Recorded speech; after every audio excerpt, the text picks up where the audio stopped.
Nirmati Property Management. Contact 7667008999. Fourth state Tamil நேயர்களுக்கு வணக்கம்.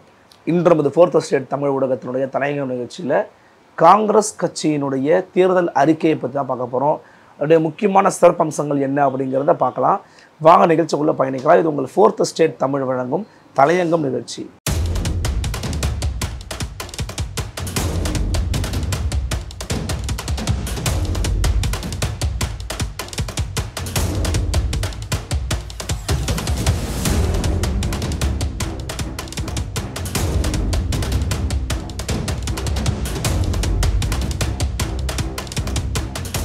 சமீப நாட்களாக பரபரப்பாக பேசப்பட்டு கொண்டிருக்கக்கூடிய ஒரு வார்த்தை என்னன்னு கேட்டிங்கன்னா தேர்தல் பத்திரங்கள்.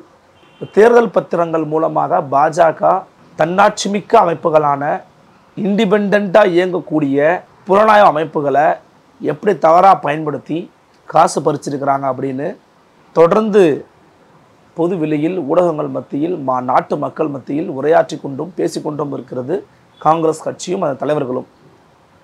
இந்த நேரத்தில் அவங்களுடைய தேர்தல் அறிக்கைக்கு பேர் பார்த்திங்கன்னா நியாயப்பத்ரா, தமிழே சொல்லணும் அப்படின்னா நியாயப்பத்திரங்கள் அப்படின்னு சொல்லி பேர் கொடுத்துருக்குறாங்க. எனவே நியாயப்பத்திரம் என்று பெயர் வைத்து தன்னுடைய தேர்தல் அறிக்கையை எழுதியிருக்கிறாங்க காங்கிரஸ் கட்சி. அதில் பார்த்திங்கன்னா 5 நீதி தூண்கள் இடம்பெற்றிருக்கிறது. இப்போது சமூக நீதிங்கிறது ஒரு நீதி தான் இல்லையா? சமூக நீதி அப்படிங்கிறது நம்ம ஒரு நீதி பேசுவோம். இப்போ அவங்க 5 நீதி தூண்கள் வச்சுருக்கிறாங்க. அதில் ஒன்று, இந்த 5 நீதி தூண்கள் அப்படிங்கிற அடிப்படையிலுக்கு கீழே 25 உத்தரவாதங்களை கொடுத்துருக்குறாங்க. 5 நியாயங்கள் என்னன்னு பார்த்தீங்கன்னா இளைஞர் நீதி, மகளிர் நீதி, விவசாயிகளுக்கான நீதி, தொழிலாளர் நீதி, சமூக நீதி உள்ளிட்ட 5 நீதி தூண்கள் மற்றும் அதற்கு அளிக்கப்பட்ட உத்தரவாதங்கள். ஸோ இந்த 5 நீதி தூண்களுக்கு கீழாக அளிக்கப்பட்டிருக்கக்கூடிய இந்த உத்தரவாதங்கள், இந்த விவகாரங்களில் தான் காங்கிரஸ் கவனம் செலுத்த போகிறதுன்னு சொல்லியிருக்கிறாங்க. அதில் முக்கியமான விஷயங்கள் என்ன இருக்குது அப்படிங்கிறத பார்க்கலாம். அரசு பொதுத்துறை நிறுவனங்களில் காலியாக இருக்கக்கூடிய பணிகளில் ஒப்பந்த பணிகளை ரத்து செய்து கான்ட்ராக்ட் லேபர்ஸ் அங்கே ஒழித்து அத்தகைய நியமனங்களை முறைப்படுத்துவதற்கு காங்கிரஸ் உறுதி செய்யும் சொல்லியிருக்கிறாங்க. ஃபஸ்ட்டு விஷயம். ரெண்டாவது, நடுவண் அரசில் பல்வேறு நிலைகளில் அனுமதிக்கப்பட்டிருக்கக்கூடிய பணியிடங்களில் கிட்டத்தட்ட 30 லட்சம் காலி பணியிடங்கள் இருக்குது. 30 lakhs. அதை வந்த உடனேயே நிரப்புவோன்னு சொல்லியிருக்கிறாங்க. காங்கிரஸ் ஆட்சிக்கு வந்துச்சு அப்படின்னா அனைத்து ஜாதி சமூகத்தினருக்கும் வேலைவாய்ப்பு, கல்வி, பொருளாதாரத்தில் நலிந்த பிரிவினருக்கான இடஒதுக்கீடு 10% அமல்படுத்துவதாகவும் சொல்லியிருக்கிறாங்க. இதுவும் ரொம்ப ஒரு முக்கியமான ஒரு விஷயம். இதில் ரொம்ப குறிப்பாக கவனிக்க வேண்டியது என்ன அப்படின்னு பார்த்தீங்கன்னா, அனைத்து ஜாதி சமூகத்தினருக்கும், எல்லா கேஸ்ட்டுக்கும், இரலவெண்ட் ஆஃப் கேஸ்ட், எல்லா கேஸ்ட்டுக்குமே ஒரு கேஸ்ட்டுக்குள்ளேயே இருக்கக்கூடிய பொருளாதார அடிப்படையில் நலிந்த பிரிவினருக்கான இடஒதுக்கீடான 10% அறிமுகப்படுத்தும்னு சொல்லியிருக்கிறாங்க. எனவே ஆங்கிலத்தில் நான் படிக்கிறேன். The reservation of 10% in jobs and educational institutions for economically weaker section will be implemented for all caste and communities without discrimination அப்படின்னு சொல்லியிருக்கிறாங்க. எஸ்சி, எஸ்டி மற்றும் ஓபிசிக்கான இடஒதுக்கீட்டில் 50% ஒரு வரம்பு இருக்கு இல்லையா? அந்த வரம்பை உயர்த்துவோம், அதற்காக அமெண்ட்மெண்ட் இன் கான்ஸ்டிடியூஷன் பண்ண போகிறோன்னு சொல்லியிருக்கிறாங்க. அரசியல் அமைப்பு சட்ட திருத்தத்தை மேற்கொள்ள போகிறோன்னு சொல்லியிருக்கிறாங்க.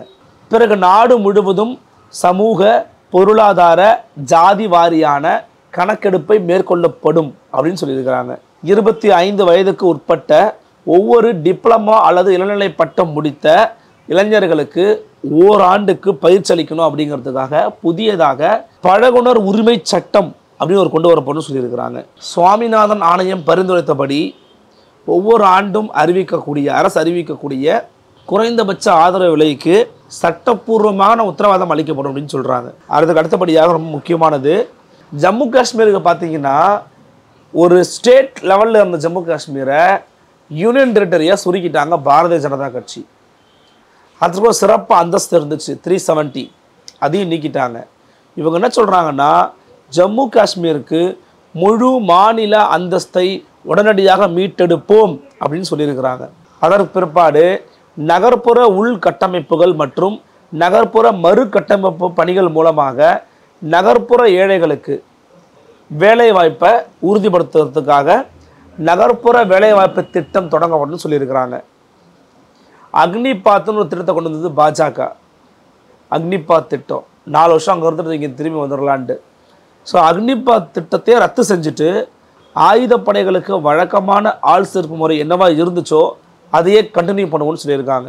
தேசிய அளவில் ஒரு நாளைக்கு குறைந்தபட்சம் ஒரு தொழிலாளிக்கான ஊதியம் 400 ரூபாய் அப்படின்னு நிர்ணயம் பண்ண போகிறோம் அப்படின்னு சொல்லியிருக்கிறாங்க.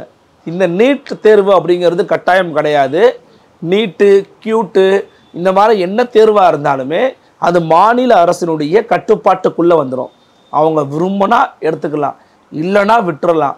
எனவே நீட் கட்டாயம் அல்ல அப்படிங்கிறதையும் இந்த காங்கிரஸின் தேர்தல் அறிக்கை குறிப்பிட்டு காட்டுகிறது. அதே போல் மகாலட்சுமி அப்படிங்கிற திட்டத்தின் கீழாக ஒவ்வொரு குடும்பத்திலையும் இருக்கக்கூடிய மூத்த பெண்களுக்கு அவங்களுடைய கிரைட்டீரியாஸ் எடுத்து வச்சு பார்த்து அவர்களுக்கு ஒரு ஆண்டு எண்டில் 1 லட்சம் ரூபாய் கொடுக்கலாம் அப்படிங்கிற மாதிரி ஒரு நிதியுதவி வழங்கப்படுங்கிற மாதிரி சொல்லியிருக்கிறாங்க. மகாலட்சுமி திட்டத்தின் கீழாக ஏழை குடும்பங்கள் இருக்கக்கூடிய மூத்த பெண்களுக்கு ஆண்டுதோறும் 1 லட்சம் ரூபாய் கொடுப்போம்னு சொல்லியிருக்கிறாங்க. அதன் பிறகு தேசிய கல்விக் கொள்கை அப்படிங்கிறத பற்றி பேசும்போது மாநில அரசுகள்கிட்ட கலந்து ஆலோசனை நடத்தின பிறகுதான் இதை அமல்படுத்துவோம்னு சொல்லியிருக்கிறாங்க. ஒரே நாடு ஒரே தேர்தல் வராது அப்படின்னு சொல்லியிருக்கிறாங்க. ஆவாஸ் பாரத் key.in அப்படிங்கிற வெப்சைட் மூலமாக ஆன்லைன் வழியாக மக்கள் கிட்ட இருந்து என்னென்ன குறைகள் இருக்குது, என்ன ஆலோசனைகள் இருக்குது அப்படிங்கிறத கேட்டு பெற போகிறோன்னு சொல்லியிருக்கிறாங்க.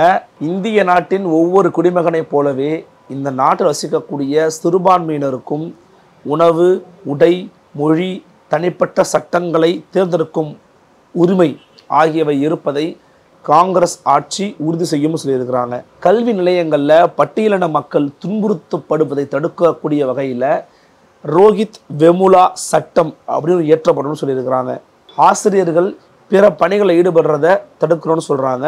அரசு தேர்வுக்கான விண்ணப்ப கட்டணம் முழுமையாக ரத்து செய்யப்படும் அப்படின்னு பேசியிருக்கிறாங்க. ஊடக சுதந்திரத்தை மீட்டெடுக்க நடவடிக்கை எடுக்கப்படும். புதுச்சேரி அந்த இடத்துக்கு மாநில அந்தஸ்து கொடுக்கப்படும் சொல்லியிருக்கிறாங்க. மாற்றுத்திறனாளிகள் வயதானவர்களுக்கான பென்ஷன் 1000 ரூபாய் வழங்கப்படும் சொல்லியிருக்கிறாங்க. ஒவ்வொரு மாவட்டத்திலும், இந்தியாவில் இருக்கக்கூடிய ஒவ்வொரு மாவட்டத்திலும் வேளாண் கால்நடை கல்லூரிகள் அமைக்கப்படும் சொல்லியிருக்கிறாங்க. பணியில் இருக்கும்போது ஒரு தூய்மை பணியாளர் இறந்து விட்டார் அப்படின்னா 30 லட்சம் ரூபாய் வழங்கப்படும் சொல்லியிருக்கிறாங்க. பாஜகவினுடைய மக்கள் விரோத சட்டங்கள் திரும்ப பெறப்படும் சொல்லியிருக்கிறாங்க. PM கேர்ஸ் அதில் நடைபெற்றக்கூடிய ஊழலை விசாரிப்போம்னு சொல்லியிருக்கிறாங்க. GST சட்டங்களில் மாற்றங்கள் கொண்டு வரப்படும் அப்படின்னு சொல்லியிருக்கிறாங்க. அரசியல் சாசனத்தினுடைய 8வது அட்டவணையில் ஏராளமான மொழிகளை சேர்ப்பதற்கு நடவடிக்கை எடுக்கப்படும் சொல்லியிருக்கிறாங்க. இப்படியாக பல விஷயங்களை குறித்து காங்கிரஸ் கட்சி இதில் பேசியிருக்கிறது. எப்படிப்பட்ட வரவேற்பு மக்களிடம் பெறுகிறது அப்படிங்கிறத பொறுத்திருந்து பார்க்கலாம். இந்த சொல்லி இருக்கக்கூடிய சில விஷயங்கள் தான் நான் சொல்லியிருக்கிறேன், நிறைய பேசியிருக்கிறாங்க. இதன் மீதான உங்களுடைய கருத்துக்கள் என்ன அப்படிங்கிறத கமெண்ட் செக்ஷனில் பதிவு பண்ணுங்கள். மற்றும் ஒரு தலையங்கம் நிகழ்ச்சியில் மற்றும் ஒரு தலைப்பில் சந்திக்கிறேன். நன்றி, வணக்கம்.